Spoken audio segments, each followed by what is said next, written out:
Merci pour votre fidélité à l'émission Défense citoyenne. Bonsoir à tous et bienvenue dans ce hebdomadaire qui s'intéresse à l'actualité concernant les forces de défense et de sécurité. Comme d'habitude, Colonel Mariam Sagara a pris sa plume et son micro pour s'intéresser à l'actualité des forces de défense et de sécurité. C'est l'édito de la semaine et c'est signé Colonel Mariam Sagara. Suivant.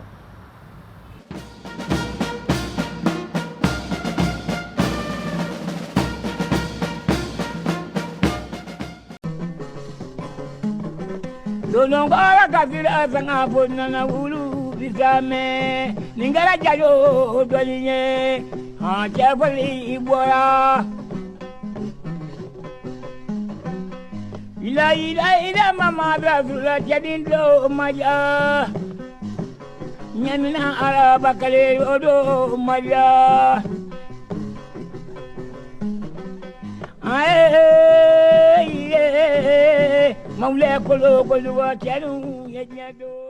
Le sang des innocents. Depuis des décennies, le sang des innocents coule à flot sur nos terres sans autre raison que les jeux obscurs des puissances étrangères. Chaque jour, des familles plongent dans le deuil, frappées par une violence qui ne dit pas son nom, mais qui, à regarder de près, porte les stigmates d'une stratégie bien rodée, celle de la domination par le chaos.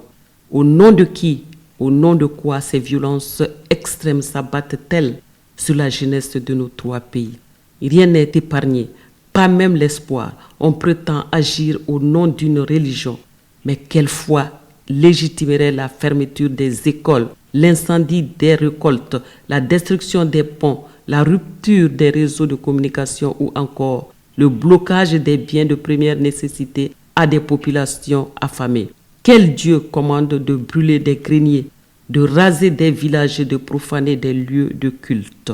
Ce mode opératoire des terroristes n'a rien de religion. Il s'agit là d'un sabotage organisé, d'une guerre contre le développement, d'une entreprise systématique de destruction. L'économie est asphyxiée, les entreprises brûlées, les machines réduites en cendres. C'est l'avenir que l'on veut étouffer dans l'œuf.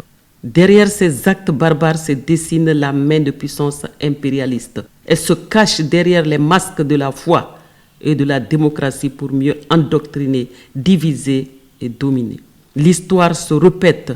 Autrefois, ce fut au nom de l'autre religion que l'Afrique fut asservie, que des peuples entiers furent traumatisés, pillés. Aujourd'hui, c'est au nom d'une autre religion falsifiée, instrumentalisée, que la même logique de colonisation refait surface, plus pernicieuse, plus brutale encore. Pour maintenir leur emprise, ces puissances taillent des démocraties sur mesure, choisissent les dirigeants les plus dociles, imposent leur vision du monde, mais lorsqu'elles échouent à conserver le pouvoir par la ruse, elles reviennent par les armes, opposant frères et sœurs, attisant les haines ethnique, semant la désolation. Ce n'est pas une question de religion, c'est une colonisation moderne, une recolonisation extrême, plus insupportable que les précédentes. Car sans l'Afrique, l'ancienne puissance coloniale ne peut survivre. Elle voit dans notre désir d'émancipation un danger pour ses privilèges, dans notre ouverture vers de nouveaux partenaires, notamment la Russie et l'AES. Une menace pour sa mainmise historique. La crise que nous vivons est une tentative orchestrée de déstabilisation, un refus obstiné de tourner la page, un acharnement à bloquer toute forme de souveraineté nouvelle. Mais le vent a tourné. Les peuples plus que jamais sont soudés. Dans leur cœur, ils ont choisi leur allié. Ils ne veulent plus de tutelle ni de pillage. L'Alliance des États du Sahel, AES, aspire à l'indépendance véritable, à la paix, à la maîtrise de ses ressources et de son destin. Nous avons déjà tourné le dos aux anciens maîtres. Le chemin vers l'autonomie est tracé. Et ceux qui veulent, par la violence, nous faire régresser, doivent comprendre que le temps de la soumission est révolu. La décolonisation ne se commande plus, elle s'impose.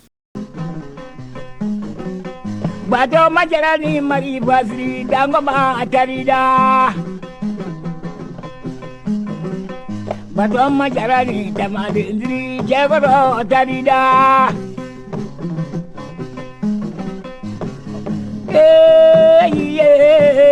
Maule kolo koluga chadu menyoanye sagara sabawu la yamaye. L'adjoint au chef d'état-major général des armées, le général de division Keba Sangaré, a effectué une visite de commandement à l'intérieur du pays. Il s'agit de la localité de Nioro. L'adjoint au chef d'état-major général des armées s'est rendu aussi à la frontière Mali-Mauritanie. Suivons le reportage. La hiérarchie opérationnelle maintient la cadence des théâtres d'opération. Dans les secteurs de Nioro du Sahel, les hommes échangent avec les chefs d'état-major général adjoints sur leur planning pour maintenir les rythmes des opérations. Du coup, il apporte le message d'encouragement de la hiérarchie à l'approche de l'hivernage difficile. Le général de division Keba Sangaré s'est entretenu longuement avec les opérationnels pour mettre au point les règles établies malgré les complots orchestrés contre notre outil de défense. La première étape de cette rencontre a eu lieu dans la ville frontalière à Gogi. Djadisi, Jamana Tchoukoudidou, Amba Kele, ni Mani Senuranga Tchoukoloka Malila, ni 24 Malais Messeka ou Yoron-Kele qui y se voit la Yoron-Kele en bouquet. Les chefs opérationnels partagent ainsi un moment convivial avec ces hommes, soulignant l'esprit de cohésion et de fraternité qui règne au sein des forces de défense et de sécurité.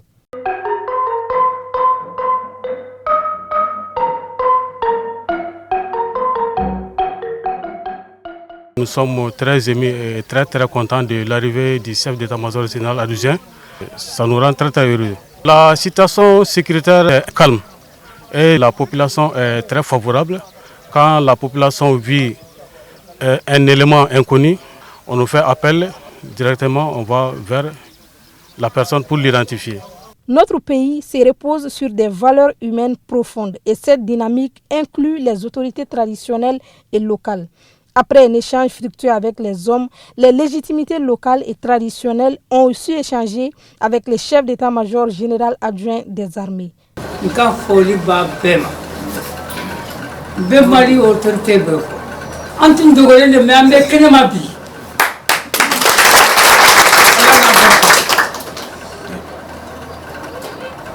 ani cɛ a bisimila. Gogi était laissé a ko ko mutan mali dɔ yɛrɛ n ka tiɲɛ fɔ n b'a fɔ bi ma ko tɛ mali fan mali dɔ yɛrɛ non on se sentait pas malien à vrai dire hein. C'est le lieu de le dire. Mais grâce à l'exercice vraiment de nos autorités, depuis l'autorité du Mali, Gogi bien, il faut vraiment un bana. Mais dès que manga branca, c'est le lieu de le dire. Faut Gogi, nous on va là, mais l'espoir est né. Grâce à vous. Le général de division Keba Sangaré a poursuivi sa visite dans la ville de Nioro du Sahel. Nous, en tant que force de défense et de sécurité de la région administrative de Nioro du Sahel, nous sommes très contents et très fiers de recevoir le chef d'état-major général adjoint des armées. Et ceci dénote une fois de plus l'engagement de nos autorités auprès des forces qui sont engagées dans la profondeur. J'invite l'ensemble des forces de défense et de sécurité de Nioro ici à l'engagement, à la détermination, au sens des responsabilités. Il n'y a pas l'armée sans la population. L'armée et la population forment un seul bloc contre ce terrorisme-là. À Nioro également, les légitimités traditionnelles ne sont pas restées en marge. Elles ont formulé des vœux de bénédiction pour un retour à la stabilité au Mali, illustrant ainsi l'unité nationale face aux enjeux sécuritaires.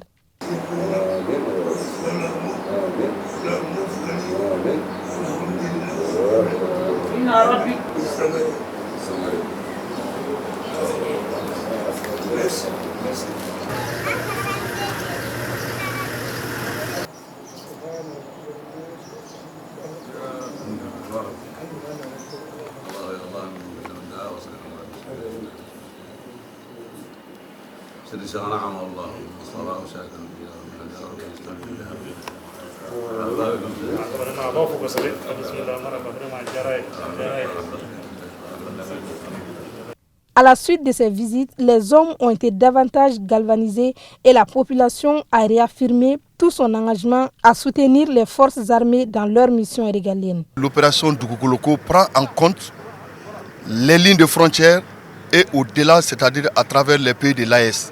Venir à Nyoro et à Gogi, rencontrer une troupe très motivée et qui a eu à infliger des pertes conséquentes à l'ennemi étaient des actions salutaires à qui nous allons dupliquer. Les moyens sont à notre disposition, la cohésion au niveau des troupes et surtout l'engagement de tous les FAMA pour la victoire finale au niveau des opérations.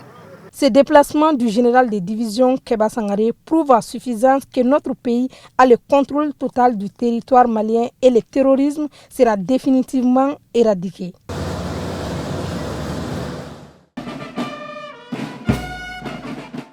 Après la victoire héroïque des forces de défense et de sécurité à Tessit, nous sommes rendus dans cette localité accompagnés du colonel Samassa pour rendre visite aux hommes, mais aussi pour échanger avec la population afin qu'elle nous accompagne dans la lutte contre le terrorisme. Suivons. À Tessit, le calme est revenu. Un peuple, un but, une foi, souverain et uni, les Mali restent indivisibles. Fidèles à leur noble mission de protection des personnes et de leurs biens, les forces armées maliennes s'imposent avec bravoure sur le terrain.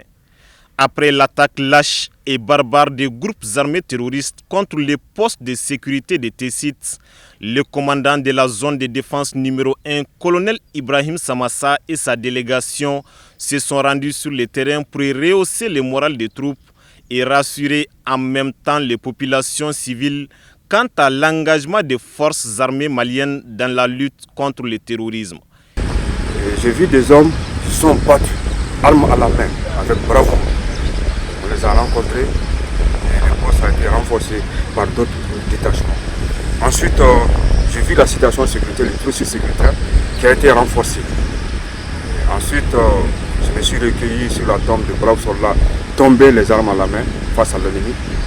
Après, j'ai rencontré cette brave population pour les rassurer de la disponibilité des femmes à assurer la sécurité au niveau des Tessit, à leur permettre de vaquer à leurs occupations. Et enfin, nous demandons à cette population une franche collaboration par rapport à tout élément suspect qui serait dans le village. Les femmes restent déterminées à rester à Tessit pour assurer cette mission régalienne et nous ferons face à toute éventualité de l'ennemi. Soyons solidaires et traversons ces moments difficiles. Mettez-vous en tête, on est là pour vous. Sur l'ensemble du territoire national, les drapeaux maliens continuent de flotter haut et fort, portés par la détermination de nos forces de défense et de sécurité. Des hommes et des femmes à la morale inébranlable, prêts à tous les sacrifices pour la sauvegarde de la patrie. Les forces de défense et de sécurité du Mali posent au quotidien des actes héroïques. Dans cette émission Défense citoyenne, nous vous proposons le retour du sous-Jetia Elhadj Oumar Tall à la base. Je suis parti dans une zone néphrologique pendant la fête. Aujourd'hui, on est retourné à la base pour repartir dans une mission. Donc, on sillonnait le coin là-bas et le coin pendant la fête. Dans le cadre d'une mission de Faba Lakana. On a eu affaire à sensibiliser, à récolter des informations et à mettre la population en confiance. Pour que l'importance pour nous, c'est que nos populations fêtent paisiblement. Pour nous, ce n'est pas important. Pour nous, sur nos familles, notre population fête, c'est l'essentiel. Ni an bɔtɔ ye patrouille dɔ la zone dɔ kɔnɔ voilà seli okumu kɔnɔna la pour que population bɛ se ka seli kɛ lafiya ni basigi kɔnɔ cogo min na. Aw seginna sisan. Bon oui, ni an seginne kan kɔnɔ an kan ka taa mission wɛrɛ la. mais sisan est-ce que basi y'aw sɔrɔ a ka mission in na wa a ye gɛlɛyaw sɔrɔ a ye mun kɛra yen. Bon alhamdulilayi basi m'an sɔrɔ gɛlɛya sɔrɔsiya baara la o tɛ ban o y'an ka habitude o y'an ka ça c'est notre coup ça à l'accoutumée on fait ça à l'accoutumée an b'o kɛ kuma bɛɛ o tɛ an t'o jate koba ye quoi bon alhamdulilayi fɛn ma mɔgɔ sɔrɔ. Maintenant donc n'i y'a faamu sisan grâce à vous mɔgɔ population sera ka seli kɛ parce que mɔgɔ kun ɲɛ t'aw la an kɔni ye seli kɛ ten an hakili la lafiyalen aw de don quoi. Oui bon o y'an ka baara de ye an bɛ baara kɛ toujours pour que population bɛ se ka lafiya ni basigi sɔrɔ cogo min na. À peine de retour à la base, les hommes du sous-GTA à la Djoumartal, conformément au serment qu'ils ont prêté, sont appelés pour une autre mission. Tel est le quotidien des forces armées maliennes depuis le début de cette crise multidimensionnelle qui secoue notre pays. Depuis celle clé follow, on est patrouille là, Somarena, au cas de Somarena, mission d'Irama, et ça continue. En ben nakunuru, en faisant nakunuru, en a choisi qu'un indi fasoma, au combien qu'on rentre, qu'on y a la mandou, parce que bêta sort. Moi, je ne vais pas placer Ninia au Tikasoro. Parce que ni Sarana, ni fierté. Ah, femme? Voilà.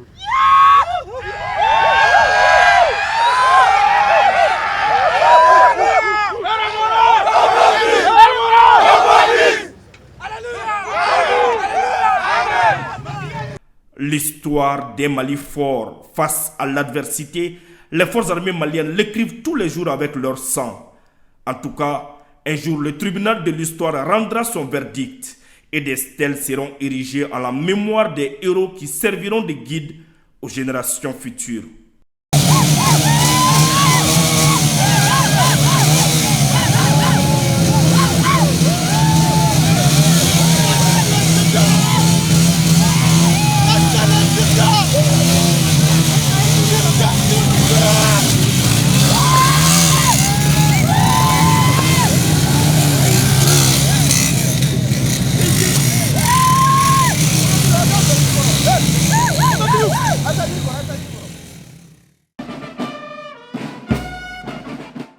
Les responsables militaires au plus près des hommes, le commandant des zones de Tombouctou, le colonel Nyangandou, s'est rendu dans les différents centres de formation de la localité pour s'enquérir des conditions de travail. Suivons.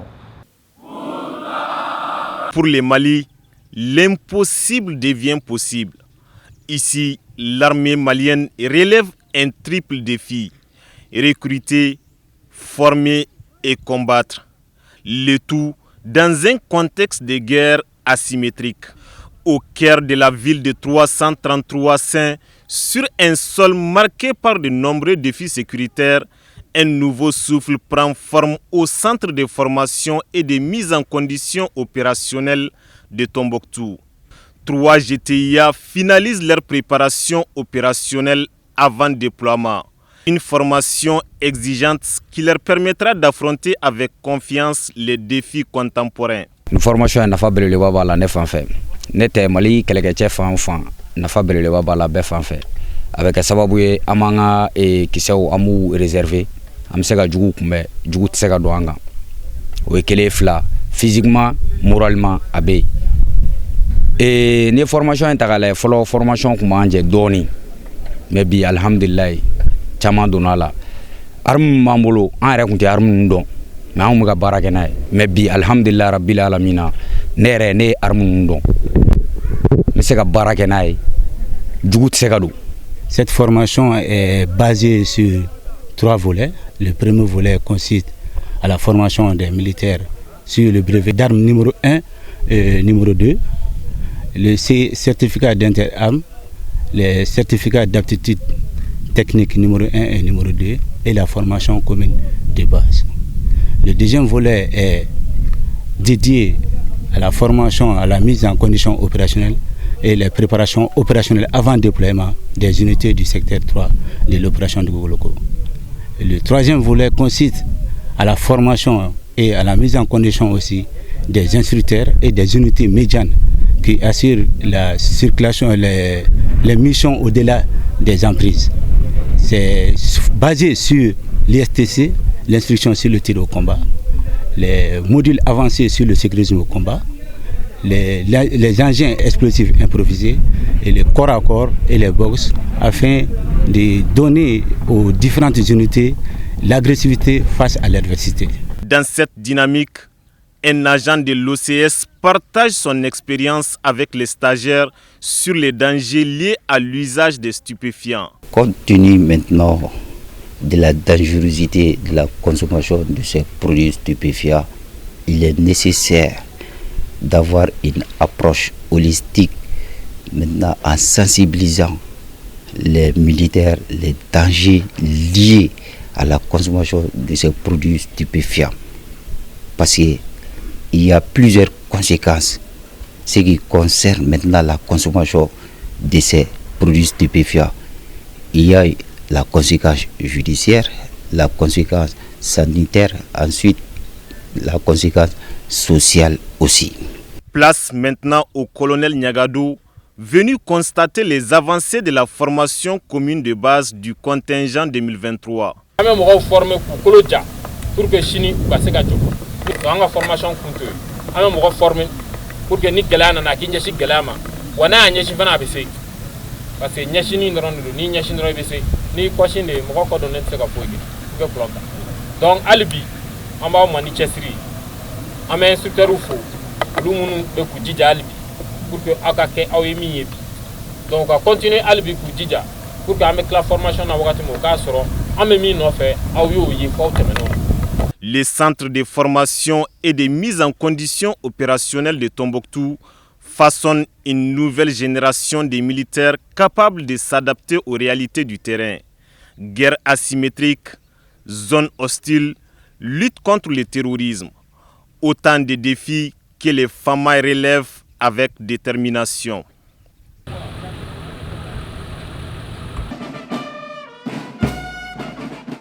Les Maliens vivant en Guinée équatoriale, précisément à Malabo, soutiennent l'armée malienne, raison pour laquelle une délégation est venue apporter son aide aux forces de défense et de sécurité, suivant le reportage. Les Maliens, qu'ils soient de l'intérieur ou de l'extérieur, sont pleinement conscients des efforts consentis par leur armée dans la lutte contre le terrorisme. Dans la quête de la stabilité, la solidarité nationale se renforce davantage. L'association Soldats Demeton réaffirme son engagement indéfectible envers les forces armées maliennes. Dans le but de contribuer à l'effort de guerre, elle a apporté son appui en remettant une somme de 2 100 000 francs CFA à l'état-major général des armées. Cette somme, récoltée par les patriotes maliens et résidant en Guinée équatoriale, témoigne de leur attachement à leur pays pour mettre fin au terrorisme qui sévit dans notre pays.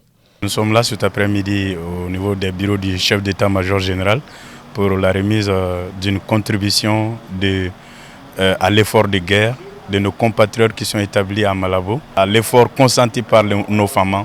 Nous exhortons tous les Maliens à conjuguer les efforts de façon que ce soit morale, matérielle ou financière, que tout le monde soit soudé derrière nos femmes aujourd'hui.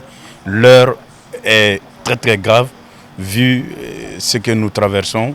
Et cela nous a été imposé et tout ce que nous pouvons faire en tant que civils, c'est d'être solidaires, d'être regardants face à l'effort consenti par nos femmes. Surtout Demeton, o ye tonye Guinée équatoriale kono na e bere bado. An wula domina ka damina mugo kun ya fle kulonge de. Million fla ani wa muga ko kana di solasiuma. An nana diuma. O ye bonya kanye o ya bere kanya. Ka irana fono ka fo al ni wartan hu ka wuli dro kana foli duma ka wuli dro kana foli kula o ye femba de bawo ambe yorom na sisa mali be guerre na sisa mali ba yere ka guerre le da ene pendant guerre de do donc anto yon fembe ka ira la fona mamma warbo dala ka fo en clonate en seberi do. Pour restaurer la paix au Mali, l'engagement des Maliens dépasse les frontières. Ce geste hautement symbolique est une preuve concrète, illustrant ainsi l'unité et la cohésion entre le peuple malien et son armée. Aujourd'hui, il a 91 ans. C'est un véritable témoin de l'histoire. Aujourd'hui, le lieutenant à la retraite Toumani Sidibé, véritable témoin de l'histoire, se prononce sur l'évolution de notre outil de défense. Suivant. J'ai été incorporé dans l'armée française le 25 février 1955. Et j'ai fait ma formation commune de base à Ségou.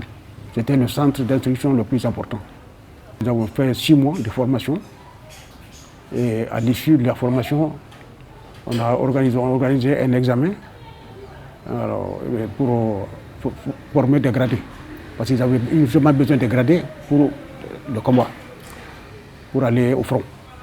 Donc je me suis retrouvé à Caille.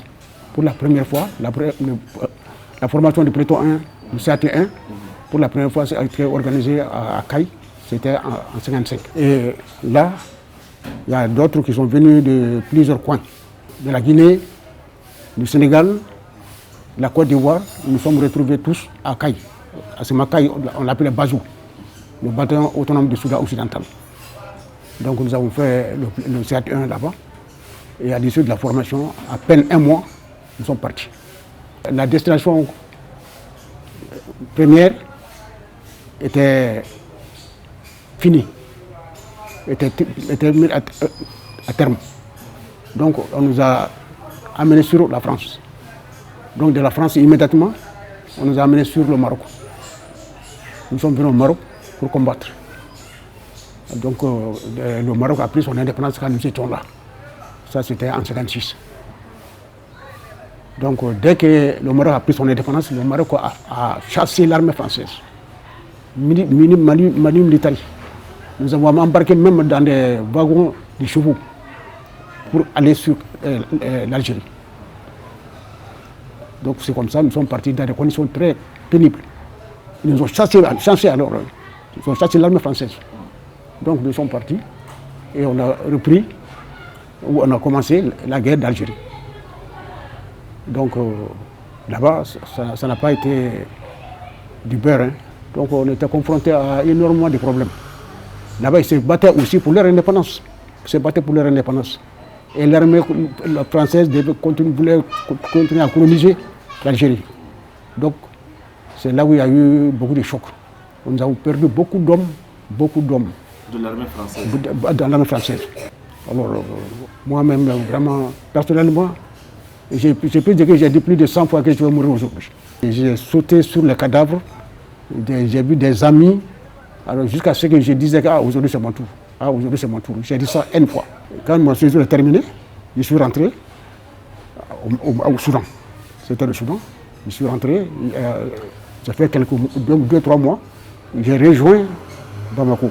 C'était là où il y a le corps de garde. Ça, on appelait ça la CTG, 34e CTG, compagnie de transition et de garnison.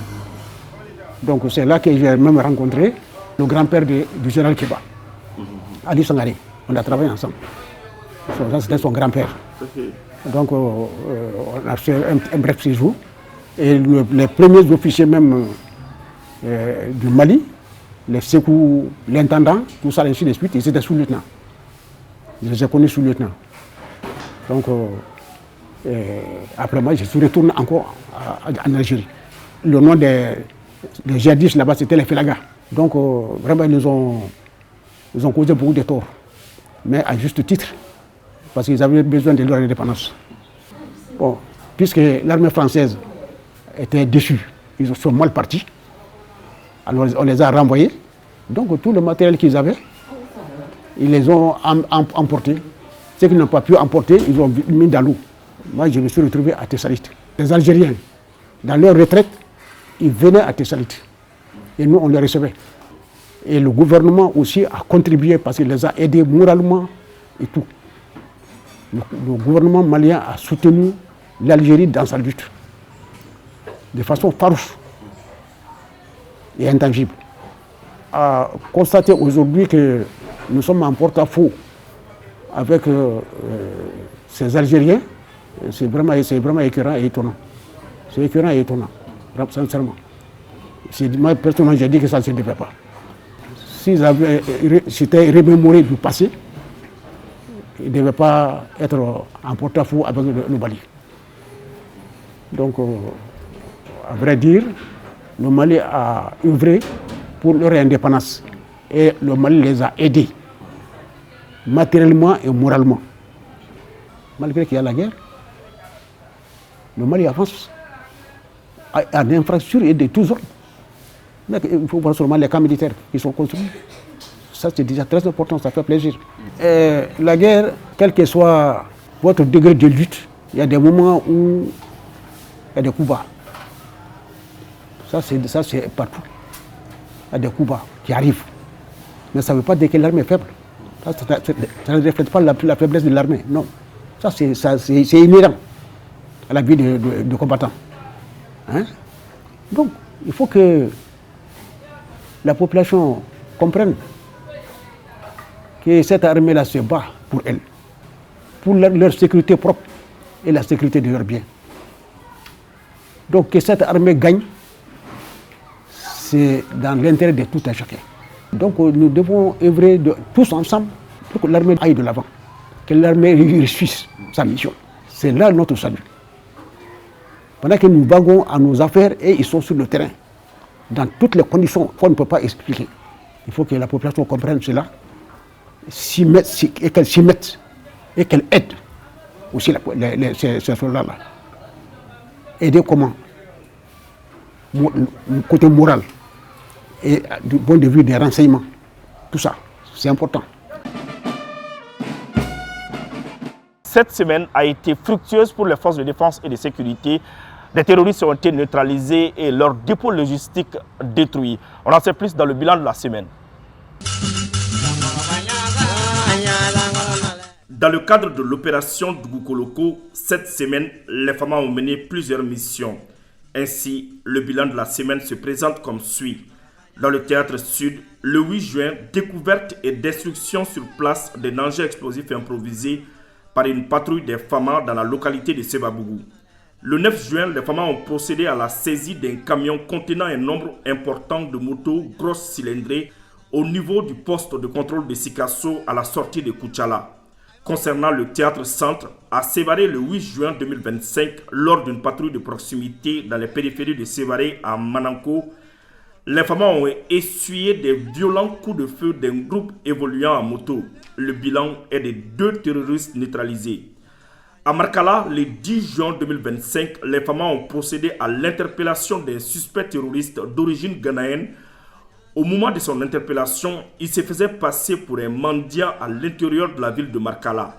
L'intéressé était en possession d'une pièce d'identité et un laissez-passer d'un pays voisin et plusieurs documents enregistrés dans un portable. Parmi ces documents, on note la localisation de Mopti et Youarou. Il a été remis aux autorités compétentes pour les investigations.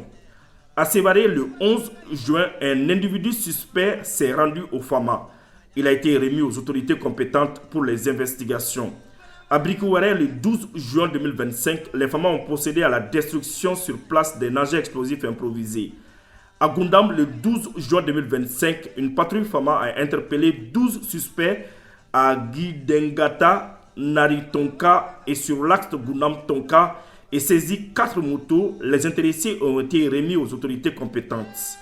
À Sévaré, le 13 juin, au cours d'une patrouille, les FAMA ont neutralisé 2 terroristes, interpellé 2 et récupéré plusieurs matériels. À Seribala, le 13 juin 2025, les FAMA ont neutralisé 3 terroristes. De plus, plusieurs patrouilles dans les localités de Ber, Sumpi, Goundam ont permis de neutraliser des guetteurs terroristes et de récupérer divers matériels dont des motos. Quant au théâtre Est, le 8 juin 2025, les FAMA ont procédé à l'arrestation des suspects terroristes de nationalité togolaise.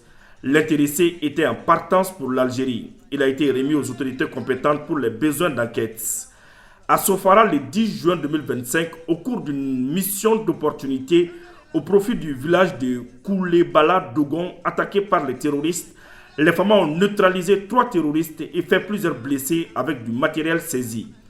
À Gossi, le 14 juin 2025, au cours d'une patrouille, les FAMA ont neutralisé un guetteur, arrêté un prisonnier et récupéré plusieurs matériels. De plus, dans la journée du 8, 9, 12 et 13 juin 2025, les vecteurs aériens ont effectué plusieurs opérations, notamment la couverture au profit du convoi logistique et de ravitaillement des FAMA dans la localité de Kidal sur l'axe Aguelok-Tessalit, une mission d'opportunité à Amassine et à Tel Abit et des surveillances aériennes dans le secteur de Labezanga et Tessit. Au cours de celle-ci, des cibles à haute valeur ont été traitées avec succès. Par ailleurs, les FAMA ont procédé à la couverture sécuritaire de la délégation du Premier ministre de Bamako à 100 et 100 Bamako sans incident majeur. En outre, les FAMA poursuivent les opérations antiterroristes et les missions de sécurisation des personnes et de leurs biens sur l'ensemble du territoire.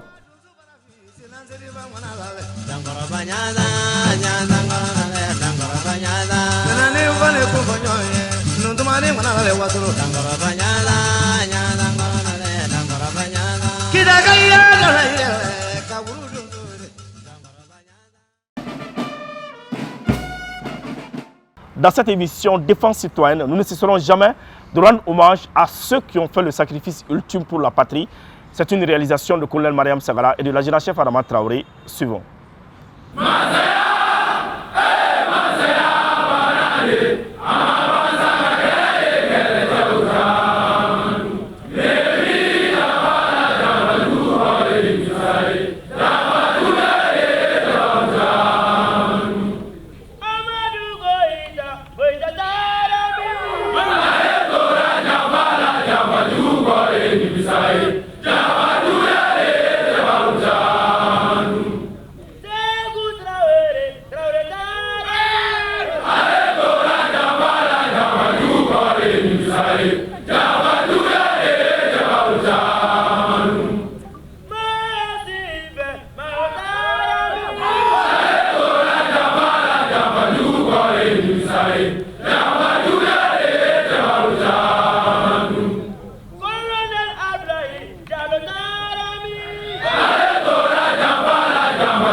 Voilà, c'est la fin de ce 170e numéro de l'émission Défense citoyenne. Merci de l'avoir suivi. Un grand merci à toute l'équipe de production. Nous vous donnons rendez-vous la semaine prochaine, Inch'Allah.